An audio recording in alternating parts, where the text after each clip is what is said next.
Hello and welcome. This tutorial is about div and span in HTML. The primary difference between div and span tags in HTML is their default display behavior. A div is a block level element used for large sections and layout, while a span is an inline element used for small portions of text within a line. So let's start. To add a div, simply use div. I am adding a style, let's say background. I like it light blue. Okay, and then I am adding let's say 10 pixel.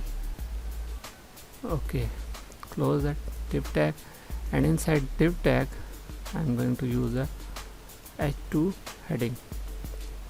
Let's say I write down this is inside a div. So you see I have created a div with the light blue background, and inside div I have a heading of h2. So if I add a para inside this div, let's see, div is a block container. Okay, you can see we have a div with light blue color, and inside div we have h2 heading and a paragraph. Div is a block container. Now if I want to use a span, so what do I have to do? Let's say I write para and I say this is a okay, I am using a span now. Okay, span, and I give it a style, let's say color is red,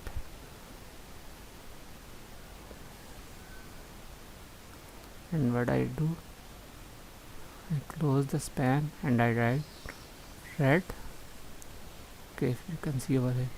Okay, and after that span, let's say I write over there word in a sentence. Okay. Now you see I have used a span over here, and inside span this is an inline statement, and I am using the red color over there. This is red and I have used on this red color. So the difference between div and span is that div is a container and span is an inline element. So this is a short tutorial of span and div.